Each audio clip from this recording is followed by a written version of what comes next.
So, thank you all for coming. If people want to move up a little bit, they can. I first want to make an announcement. My name is Roger Berkowitz. Some of you know me, but I run the Hannah Arendt Center for Politics and the Humanities here at Bard. I was asked to participate in this panel by people from the Socially Responsible Investing Club at Bard, and agreed to do so. Some of you know that the Hannah Arendt Center in 2009 had a major conference here on the intellectual origins of the financial crisis. And this panel was imagined as a place to discuss both the intellectual and also the institutional origins of the financial crisis. So the economic and the philosophical origins. And I am going to speak a bit about those intellectual and philosophical origins of the financial crisis. With me is David Matias, who's an old friend. David and I actually went to college together.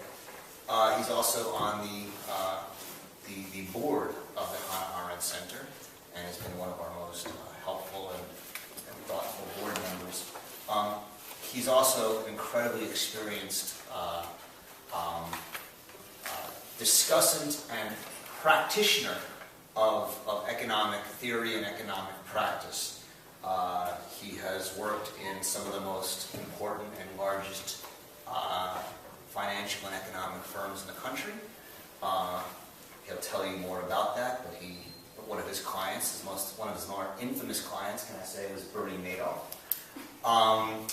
And so he has great insights into what happened, and he's one of those few people in the financial world who thinks deeply about it and has written a number of papers about it on financial modeling and forecasting, on pricing inflation hedges, and has thought deeply about this. He's also the managing principal of his own firm, Vodia Capital. That's one of those words I can never get right. Vodia Capital. What does it mean, Vodia? I took Vodia, came from my Italian origins, Davio being the Italian version of David, and a Scrabble board, a couple of cups of beer, and Vodia. Excellent. Vodia Capital. And he has an enormous amount of experience in the financial sector at Mitchell Madison Group, and also at Price Cooper Waterhouse and elsewhere. We were supposed to be joined tonight by Michael Hudson, who is at the Levy Institute and also a distinguished professor at the University of Missouri. It is sad, but Michael is not going to be able to join us today. He was held up in traffic there seems to be an enormous amount of traffic getting in and out of New York that he could not get around, and he is very apologetic and could not make it. So we should still have a good time. We're going to each talk for a little bit. David talks regularly on this question, and as I said, I organized a conference on it, so we'll have each talk for a short period of between 10 and 15 minutes maybe about the financial crisis a little bit, and then hopefully have a discussion, which I hope you will participate in and enjoy. Okay. So I want to talk a little bit about what I would call the intellectual origins of the financial crisis. And when I say that, I'm opposing it in a way to the economic origins of the financial crisis. And let me be a little bit controversial and say that I think it's fairly easy to say what the economic origins of the financial crisis are. You can say it in two words: easy money. What is easy money, or cheap money, as it's sometimes referred to? It's basically the idea that money can be borrowed at very little cost, either because you have low interest rates, or you have very high rates of growth, or you have lax regulation, or some other combination of these reasons. Money is easily available, which means that you make very little if it sits in a bank account, and you make potentially a lot if you take risky investments, and thus easy money leads to investment and speculation. And easy money is, in a sense, the cause of the financial crisis. I think that's unassailable as a reason, but I think we need to ask a different question, which is, why does easy money exist? And if you actually look at what people say, because everybody says easy money is the cause of the financial crisis, well, why easy money, or what is easy money? You find a number of different answers. So one group of people say easy money actually was caused and started in around 2001, 2002, after the bursting of the tech bubble and the 9/11 crisis. After these two events, Alan Greenspan, then the chairman of the Federal Reserve Board, flooded the country with easy money as a way of preventing a recession, and reinflated the economy, provided a lot of money so that things could grow again, and led to more speculation, which led to the housing bubble. Another group, led by someone named George Soros, who some of you know, argues that actually the easy money era began earlier in the 1980s with the rise of something called market fundamentalism.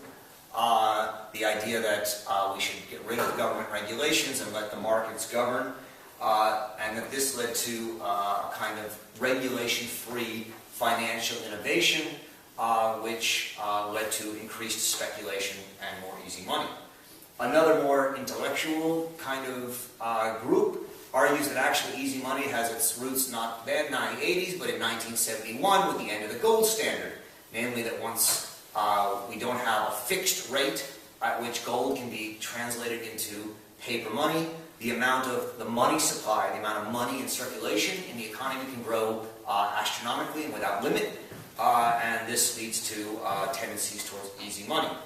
Another group argues that it actually has its root, easy money has its root in the Keynesian response to the Great Depression after 1929, namely that once the government flooded the country with money after the Depression, people learned that in response to crises there would always be easy money, and thus there was very little risk in taking on debt, because if there ever were a crisis you would have the government come and bail you out, which leads to a kind of moral hazard. And then, of course, the most historical group actually argues that it has its roots back in 1716 with the formation of the Bank of John Law in France. Some of you know this, in which paper money was actually invented, or for the first time we had paper money that could stand in for gold money at a certain fixed rate. And that this would allow the amount of money in supply to exceed the amount of specie, which would allow for increasing money supply and devaluation of money. I mean, all of this is to say that while easy money is clearly the cause of the financial crisis, you can't say that it's the cause of this one, because the problem of easy money has been around for a long time. And it's also to say that the answer, namely that easy money is the cause, is not really an answer. It tells us very little.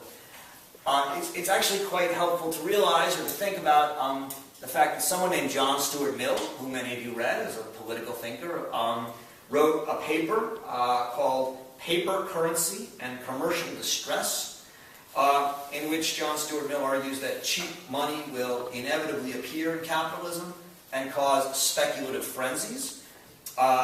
People will speculate money, and it will create bubbles.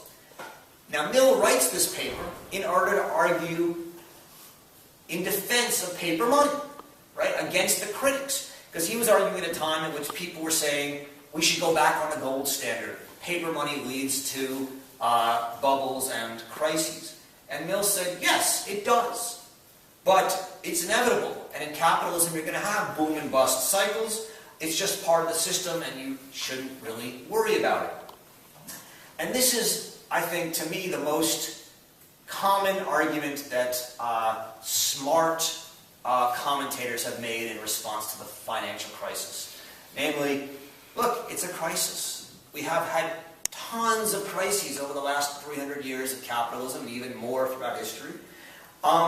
And as Joseph Schumpeter said in the mid-20th century, business cycles are not like tonsils, separable things that might be treated by themselves, but are like the beat of the heart of the essence of the organ that displays them.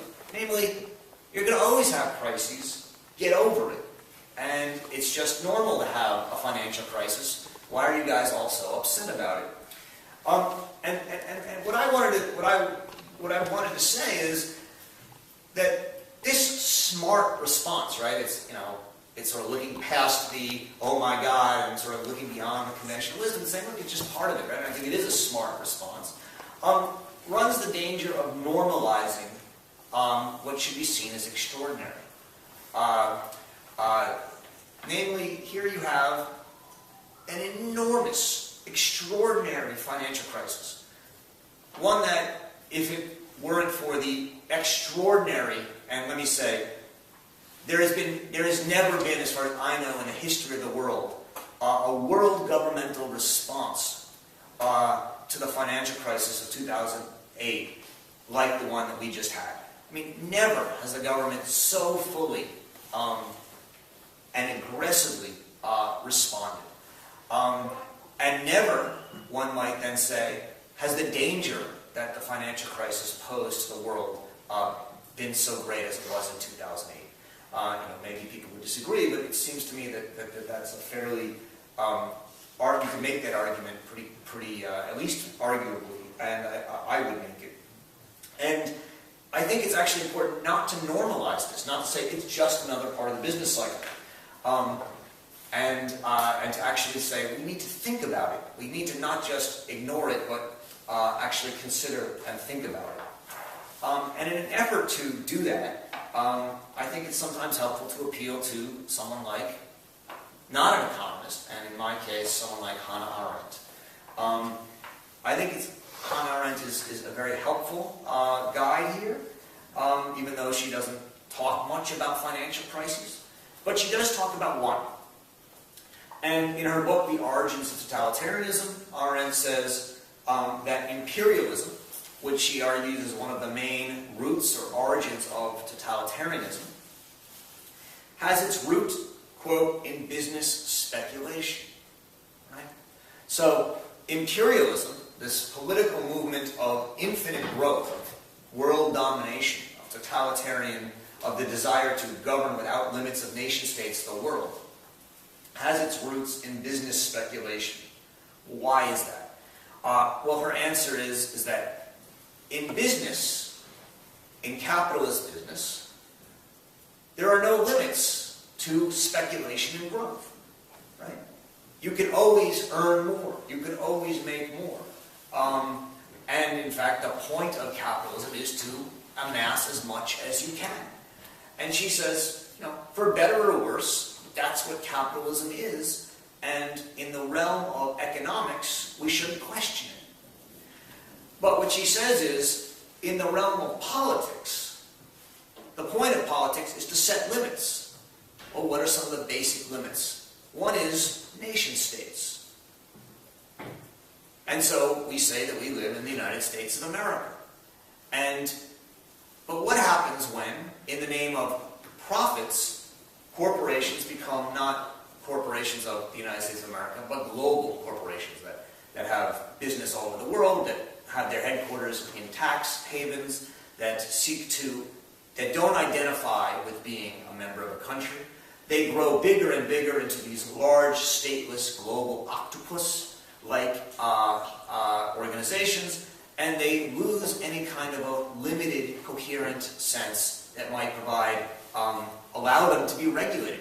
So you end up with regulation shopping, and and they pit states against states, countries against countries, looking for the lowest regulation, and we lose our ability to regulate and in a sense limit the activities of these corporations. Another issue is the loss of moral or ethical limits. The more economic reasoning enters into our political culture, the more our countries, as well as our corporations, begin to think in terms of competitiveness. We hear this all the time.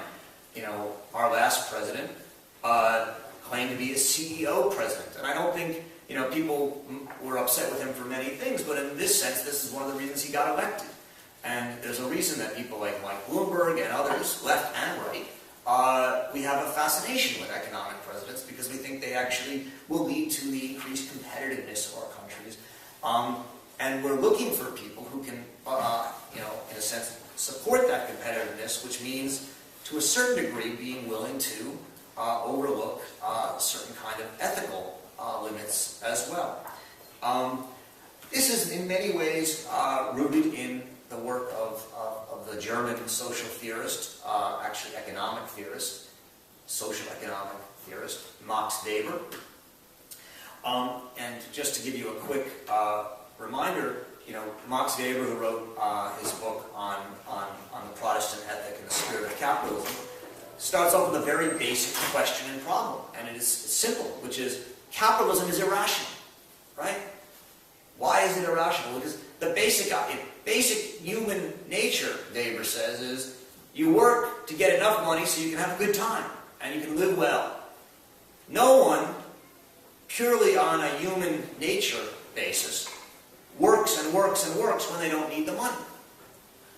And for thousands of years, and Weber is a historian of culture, it was rare for people to keep working once they had enough money to live. It just didn't really happen. Only with the emergence of capitalism do people begin to amass and keep working and not spend it, and have this idea of the capitalist ethic, which is to save money and work without spending. And Weber asks, why is this so? Why did capitalism emerge? And his answer, which he tells in the book, is that people become caught up in what he calls rationalist systems, where they become interested in calculating and reasoning for objective goals because they don't have any other values. The old religious and moral values disappear, and the only values and measures and yardsticks are profit and loss, or reason and calculability, and the entire way we think is that life is about amassing the most success, and the measure of success we have that's objective is how much money you have. And so it becomes a game about who can amass the most success, and that becomes the only recognizable value. And it's this loss, or this hollowing out of other values besides success that is measurable, that Weber says is the capitalist ethic. And what I want to at least arguably put forward here is that is in many ways the intellectual foundations of these loss of limits that underlie the modern capitalist system, and that make possible the kind of financial crisis we had in 2008, and we're still living through today. There's more to say, but I'll let David talk about maybe potentially a different approach to this, and then we'll have a time to have some questions. So, David. Keep track of my time. Yeah. I'm curious. I'm not faculty, so anything at a little bit of a reference point. How many of you folks are econ students here? Who's graduating soon? What are you guys doing after school? I know you. Well, I'm also not an economics major, but I'm on the SRAC. Yep. I'm working in the city at BuzzFeed, a tech startup. Technology? Yeah. Okay. I work at Morningstar in Chicago. Morningstar. Analyst? Closing fund analyst. Okay, good. Anyone here with a finance background? Does that exist? We do have a master's. Anyone here a master's in finance student? Or not in BS. A BS in finance? But no one here? Okay. The reason I ask is for context. I started working in financial services in 1986 when trades were done with a piece of paper. You write it down, you wanted to buy 100 shares of IBM. You put it into a tube. You stick that tube into a larger tube and it gets sucked. in a vacuum compression system all the way across to a trading desk. The person opens that tube, rolls it out on their desk, reads what it is, picks up the phone, calls the floor of the New York Stock Exchange. They send the trade down to the floor confirmation comes back. Person gets another phone call, they write down a piece of paper, they stick it back in that same tube, and they shoot it back to the broker. That whole process, that loop, would take 20 minutes. Today, I sit in front of a Bloomberg station. I have two computer systems. One's a trading, one's a market data. I enter the trade into my trading system. I hit the enter key. And at that moment, my Bloomberg system, which is showing all markets, all trades, all over the globe, my Bloomberg system confirms my trade at the moment I've hit the enter key. That trade had to go out of my system, out of my intranet, down the internet, down to the trading floor, get crossed, come back through the system, back to the Bloomberg, and post it globally. Instant. That is a far, far, vastly different world today than what existed 10 years ago, and frankly, what existed even 2 years ago. The financial crisis of 2008 is very much rooted in all of the topics, the issues, and the behavioral characteristics that Professor Berkowitz outlines. What I want to do is introduce the pragmatic aspects of what's happening today. And I say this from a very real perspective. The world has changed. On September 14th or 15th, I forget whatever day it was, that Lehman Brothers collapsed, 2008. Our world changed permanently. And as you folks enter the workforce, you're going to feel that undercurrent change. I mean, it's an earthquake, and it's a tsunami on top of it. What I want to put up on the board, you folks are familiar with micro and macro. Microeconomics, macroeconomic theory. Anyone here take micro? Anyone take micro? Whatever. You've taken them both. I will tell you this right now. They don't work. And if we run on videotape, I'd start using all kinds of swear words about why it's just an effed up system. There is no such thing as a market clearing mechanism. It doesn't work anymore. And there is no such thing as perfect knowledge or perfect information.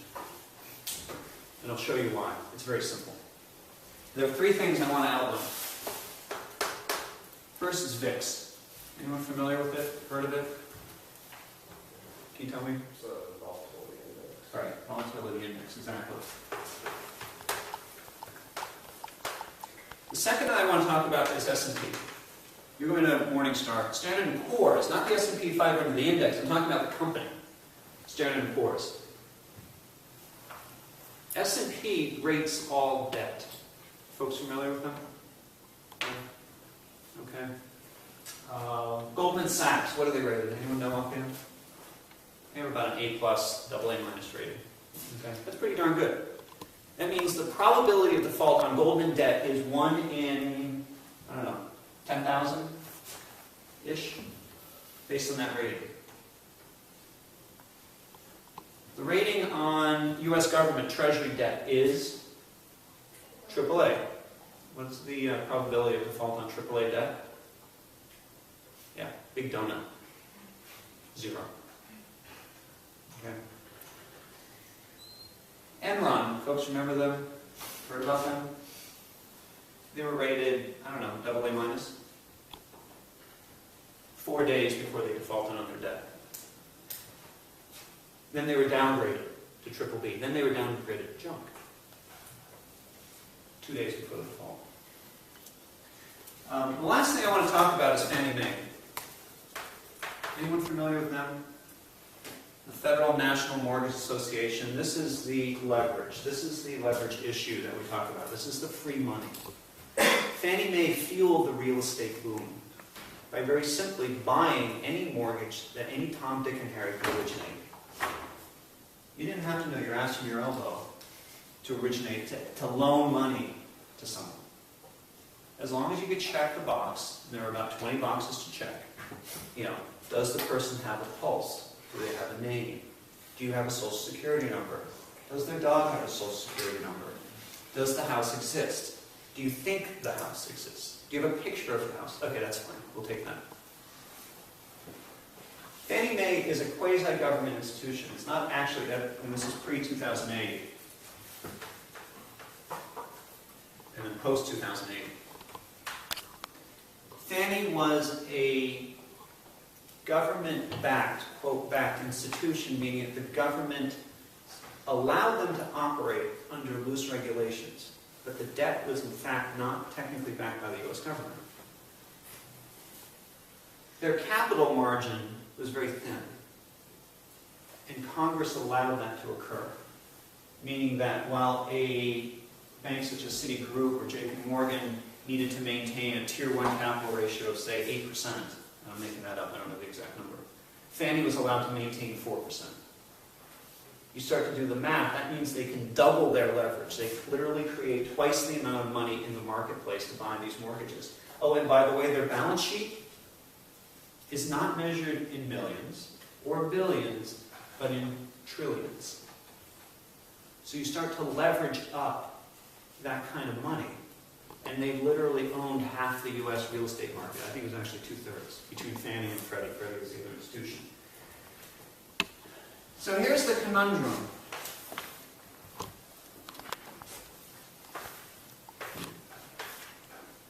You have these three factors that have to get absorbed into the marketplace. And each one of them contributed to the financial crisis in a way that was silent, that was perhaps unforeseen, but was devastating.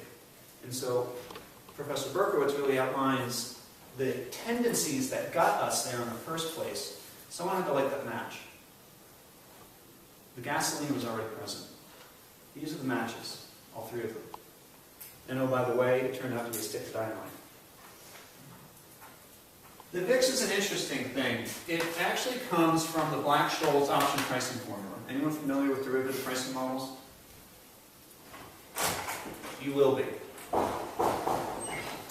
And if there's anything that I can recommend, anyone here wants to pursue a career in finance or economics or anything to do with capital markets, you got to learn this stuff.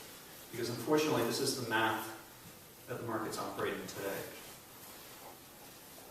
Black-Scholes, Fisher Black, Myron Scholes, and Bob Burton, three PhDs who actually came out of, two of them came out of physics, one came out of economics. They all won Nobel Prizes for the work that they did. In 1976, or 74 initially, and then a revision in 76, they published a paper on contingent claim asset pricing.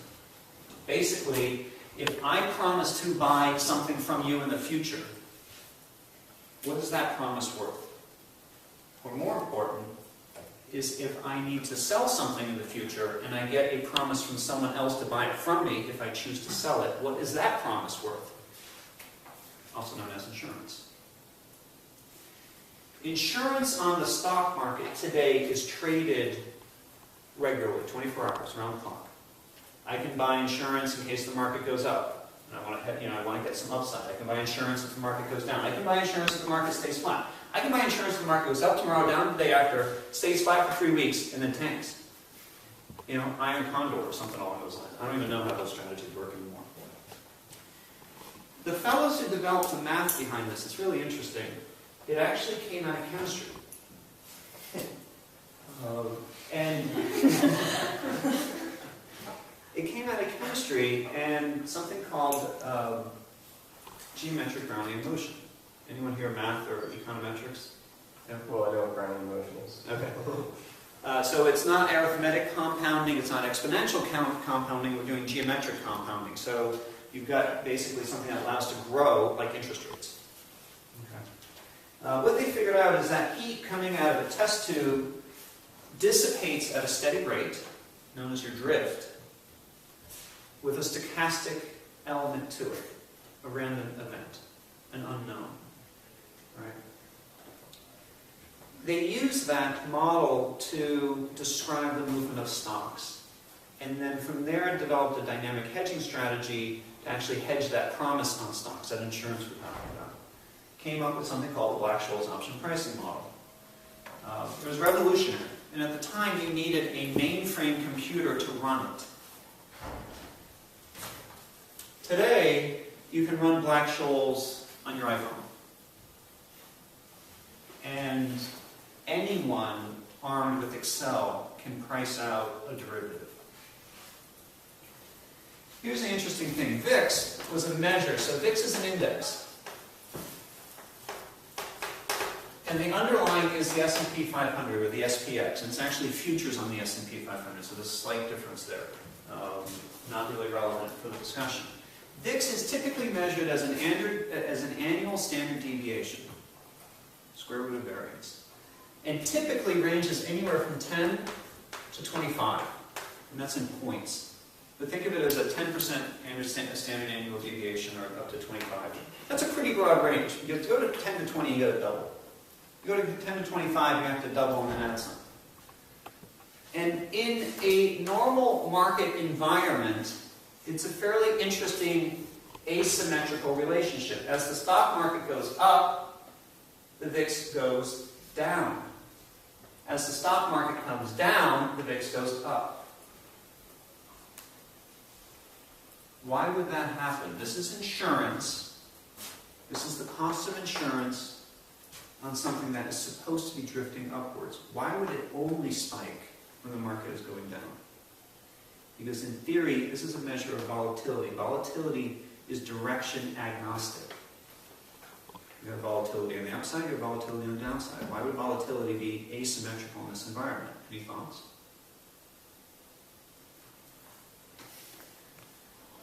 People. Fear. VIX is known as the fear gauge. Right? It turns out when markets are going down, people get anxious. This anxiety permeates through the entire financial markets. As a result, VIX is an incredibly accurate indicator of people's fears. Yesterday, market goes down a tad. Actually, let's go back to Thursday. Market's down a tad. The VIX is actually trading at 15, and more like 14. Okay? For the 30-day future.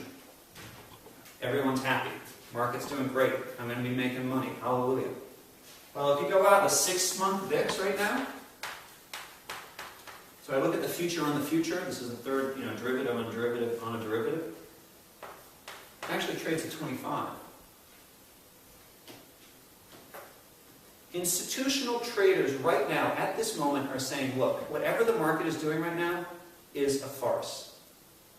In 6 months, we anticipate that the market's going to go through a potential capitulation. QE2 is ending, quantitative easing. Quantitative easing is using a balance sheet to inflate the economy. Fannie Mae can't do it anymore because they're defunct, so we've got another institution that steps into their role. Institutions are not blind to this. Oh, by the way, does this point to market efficiency? Anyone ever watch TV? CNBC? Okay. CNBC, we have a trading floor at the office. And we have our Bloomberg systems, we have our various market data systems, and then we have a TV set to CNBC.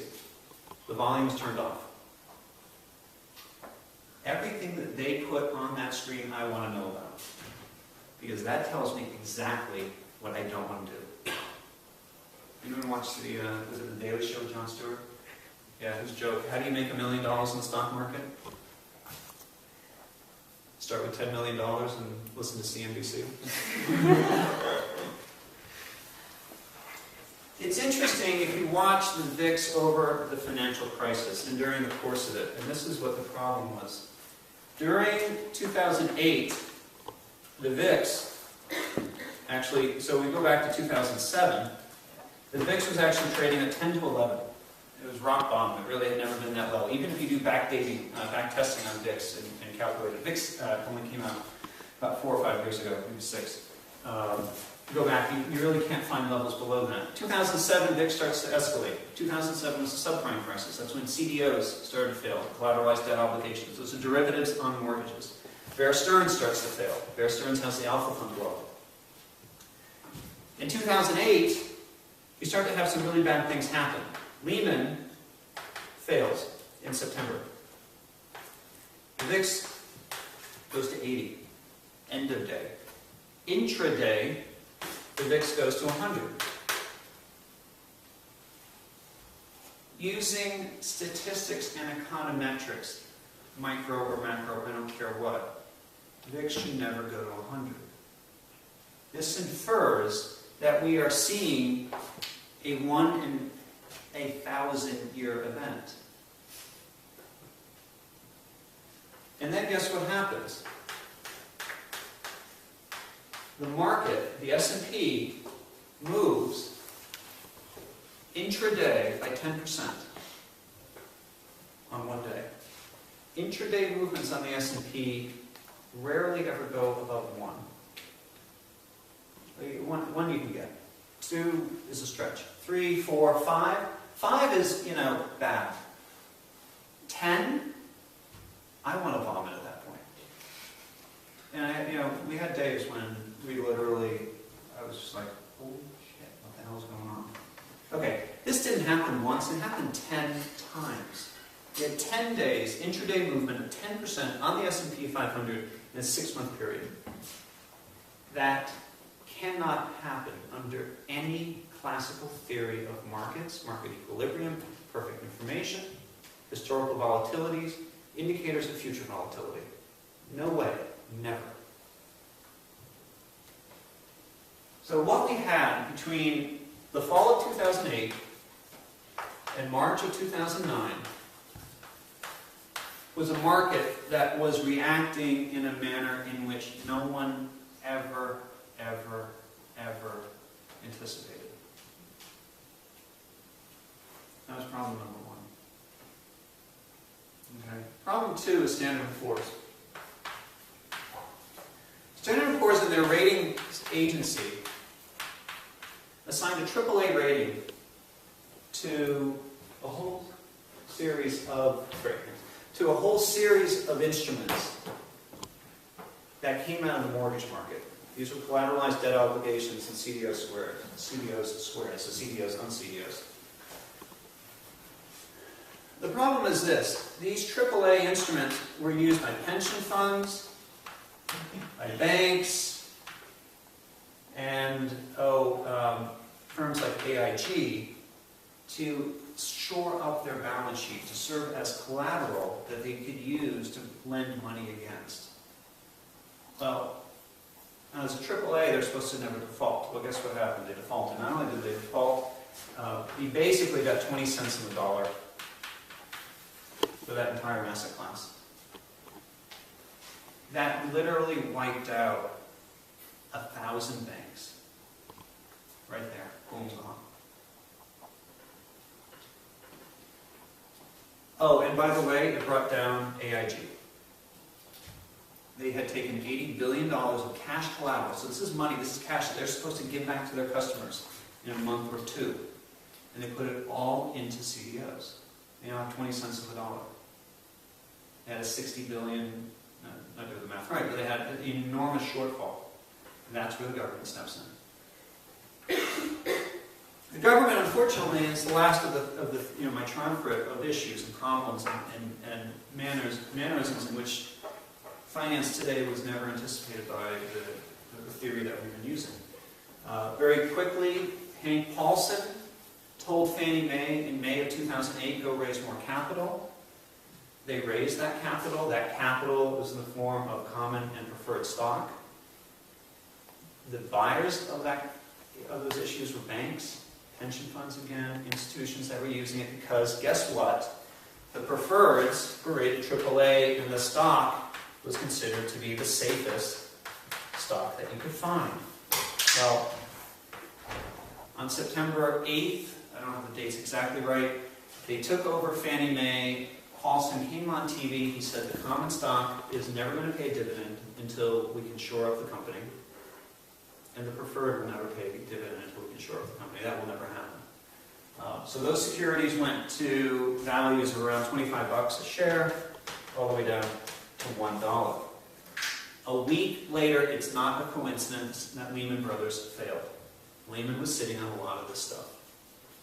And they used it to shore up their capital as well. From an overarching perspective, to really be able to understand what's going on in the financial crisis, the financial collapse, and to be able to understand our economy going forward, yes, you need micro and macroeconomics, but you really have to put it into the context of technical obsolescence and really the advent of technology in our trading systems today. Behavioral economics, the tendency for people to actually believe and trust. We saw that problem with Madoff. Government intervention. Regulation, that is misguided, regulation that is simply ineffective. And unfortunately, the Frank Dodd bill and act is going to institute a whole series of more crises down the road. Great, thank you very much. So, two different but related approaches, and we're happy to take some questions, or we can just start with a discussion. If there are any questions or comments or thoughts. I mean, one thing I'll say, because it struck me, I laughed, some of you laughed when I laughed, at the VIX, the Black Scholes, model was developed by physicists and Nobel Prize winners and based on chemistry.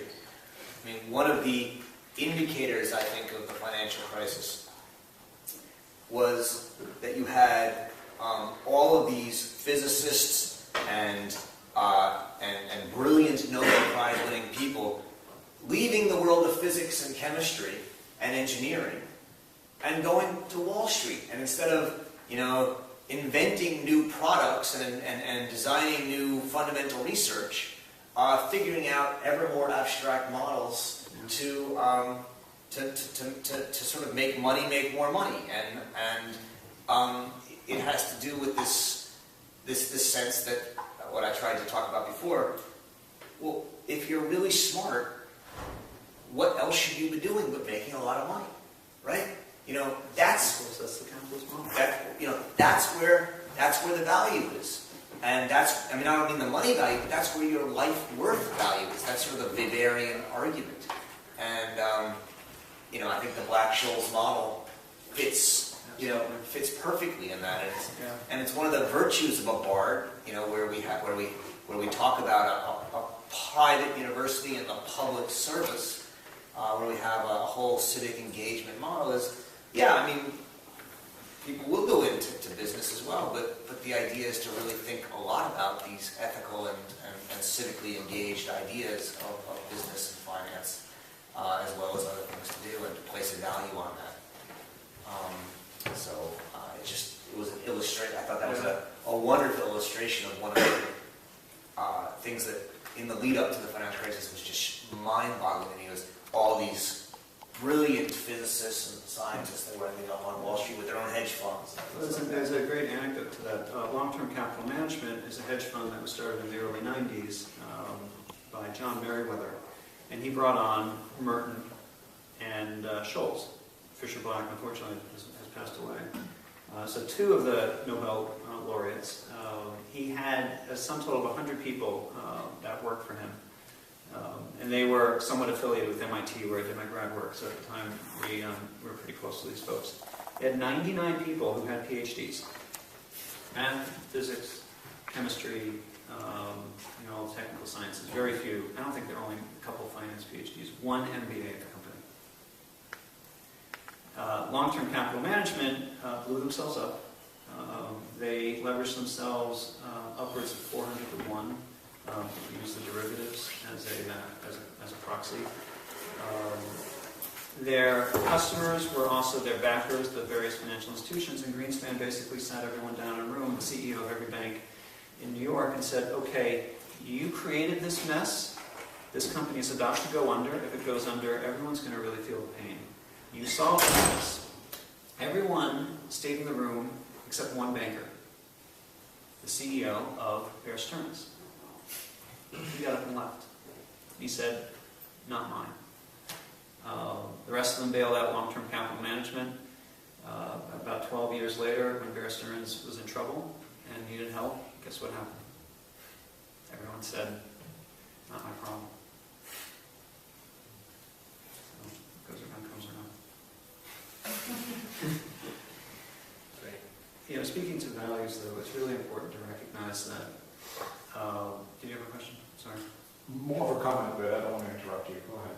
No, we'd like to bring people into the conversation, so please. I mean, what does that tell you when... Oh, I'm sorry. I'm new faculty, maybe a lot of people have seen some of my students, but my name is Olivia Giovannoni, and I'm in the economics department.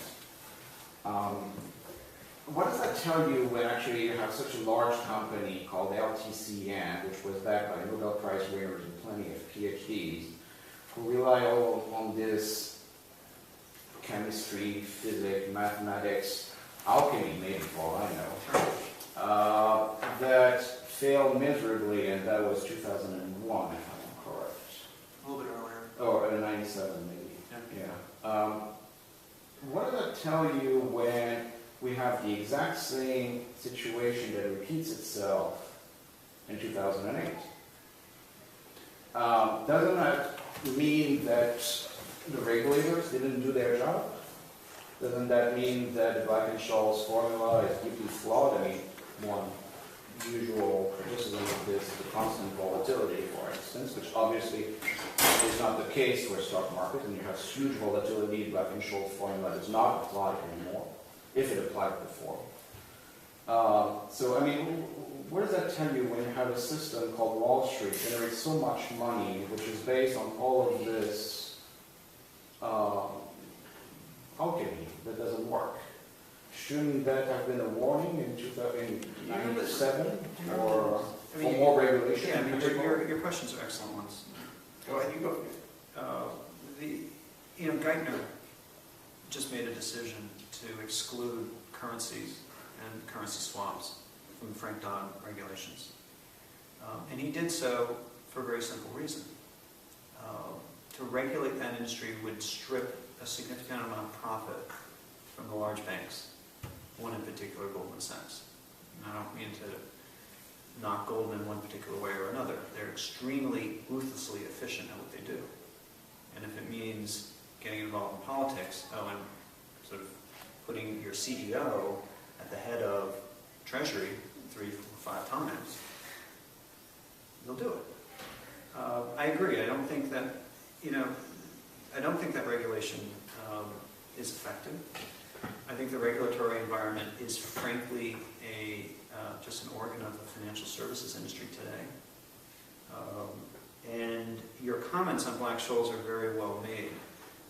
It is flawed. Black-Scholes was never intended to work in this environment. It has issues with long-dated options. It has issues with modeling applied volatilities. So are you supporting more regulation? Do I understand you right? Or, I mean, it is well known also that during the financial crisis, it was said that, what was the story? There was only one guy at the SEC in charge of risk appreciation, regulation of risk, that in 2007, 2008, there was only one guy who was supposed to audit the banks on their risky behaviors. If you do not, on one hand, we have, that's my question, I really wonder, we have this incredible money-making machine, which doesn't exactly know what they are doing, because the major formulas are flawed, the math is flawed. I mean, for all the sophistication that there is, it's still not perfect. I admire sophistication, but I know that it's still not quite there. And on the other hand, we have regulators who do not want to do their jobs, because partly they are bought because they are part of Goldman. They don't know how to. This is so far beyond their capabilities. I think what you're saying is right. I mean, George Soros has written a lot on this. It's sort of one of his, pet issues, which is that, yes, we need more regulation, but the truth is regulators will always fail. And you could ask why that is and what is the complexity. But I think the real issue, and George Soros' argument is that, in a sense, the regulators come to accept the arguments of the regulated industries, right? The regulated industries have a huge incentive in making arguments that this time it's different, that this will work. And in a sense, the regulators often are less well paid, they're not as prestigious, and they buy into it. But I have a slightly, and I think that's largely right, but I have a slightly different view, which is that I come from law. My background is in law, and if you try and regulate through law some outcome, it usually doesn't work. Why? Because lawyers are very smart people who get paid to do what their clients want to do, and they're very good at getting around the law. And as long as you have a large incentive to make the law do what you want it to do, lawyers will largely find ways to do it. You will never regulate your way to an efficient, to an ethical or a moral or a limited market. As far as I'm concerned, there's only one real way to prevent these kind of crises, which is to take the outsized, supersized incentives out, which would mean to regulate compensation in some way, which is something I don't think you want to do. Some people might, right? But if you were to in some way limit leverage, and in a really efficient way limit leverage, which would be in some way an attempt to limit compensation, that might help. But as long as the potential for unlimited leverage is there, the potential for unlimited risk and speculation is there, I see no way to stop people from figuring out ways to get around regulators and get around laws to do things. I mean, remember, no one at the top of this has been prosecuted. That's exactly right. And now, you could say that's a conspiracy, but I think you're wrong. I mean, there's a certain level at which the government has been unwilling to go after people. And I think there's people that probably they could go after. But the bigger issue is this. It's very hard to prove that these people did anything wrong. Because they paid very expensive and powerful lawyers an enormous amount of money to create intricate systems that somehow justified things that all common sense would tell you were wrong. You know, creating 30 shell corporations in tax havens around the world to create new deals and create leverage that was not within this jurisdiction and then not in that jurisdiction, which is how a lot of deals were made. I mean, Citigroup has 635 legal entities. yeah. And, you know, Raymond Baker wrote a book called Capitalism's Achilles Heel, which I actually recommend to people, which is a book about legalized tax evasion. But he articulates, or he goes through one particular deal worth, you know, hundreds of billions of dollars with 52 shell corporations that Citigroup put together. All legal. Although common sense tells you deeply unethical. It's all designed to get around the legal framework in a legal way. Well, with that kind of incentive, how are you going to ever write a law that will actually think in advance of all the different ways to stop this from happening? You can't. It's just not possible. Well, what I have in mind is the legal system. That's I think the core of the issue in here. We have a system that apparently can destroy itself and the rest of the economy. And are you saying that actually we cannot regulate them? Because it's not because it's hard that we shouldn't do it. Well, you can try, but I think that unless you're willing to take on the incentive issue in some way, you can regulate them, but there will always be ways to get around it. I mean, I don't think regulation can be the answer. Let me introduce it. But Tom, come in. I'd go one step further and say that prosecution isn't even a deterrent. You know, I mean, the incentives are so high. I think you hit the nail on the head with incentives and the leverage issue. You know, Americans like simple things. Focus on leverage. If you look at any crisis dating back to the South Sea bubble, it's all been an issue of leverage in some form. But, you know, people still feel cracked even though the penalties are out there because the incentive structure is there. You know, that's not where we're going to address this. We're going to address this through focusing on leverage ratios, compensation, and then also transparency.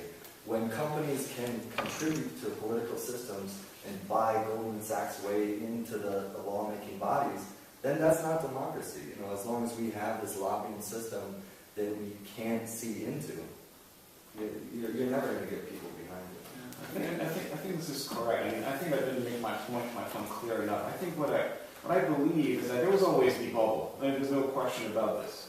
It looks to me like this crisis is especially a crisis of fraud, of corruption, of absence of regulation. Let me push you on this, Olivier.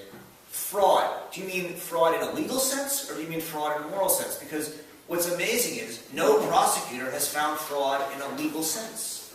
Well, the FBI has documented in several places that there was fraud in the financial system. Where is this stuff? Because no prosecutor has brought a fraud indictment. On low levels, maybe yes, but an on a high epidemic of mortgage fraud, as documented by the FBI itself in 2007. There have been plenty of reports about the corruption of the rating agencies. yes, but again, corruption and fraud is not illegal. Corruption at the corporate level, also, and none of this has been prosecuted. That is true. So one of the things that I found was missing from the discourse that we've had. There was easy money. There was inappropriate tools that we have, and the additional thing that I think is strongly missing in here is the fact that the system is corrupt and it's fraudulent. And it's partly Weber and Breed, and I agree on you with this. Can I ask Ton also, and you and David, this question, which is, I mean, one would say it's un-American to regulate incentives, right? The very vibrancy of American economy is we allow unlimited incentives. We don't regulate how much people can make. I'm wondering, Don, do you think we should regulate incentives? Yeah, of course I do. I mean, I think that's just ludicrous, you know, and I think that implied in what a lot of you were raising, it's David, right? Yeah. Is this dogma that we bought into so heavily, this neoliberal bullshit, that, you know, markets are efficient and stand out of the way and it'll take care of itself. You know, I mean, how many times do we need to have crises? How deep do these crises need to be? What does employment have to hit for people to say there's a problem with it? And a huge problem is the incentive structure.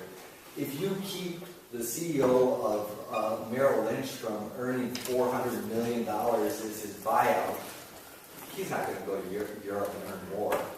You know? And if he does, good for them. Let them crash their economies. But at the end of the day, you know, there's a level to meritocracy. You know, I'm not saying that we should have equal pay for these jobs, but the issue is, you know, it's clearly been a channel of instability. Can I just ask, I want to get David's opinion on this, but I want to frame it this way.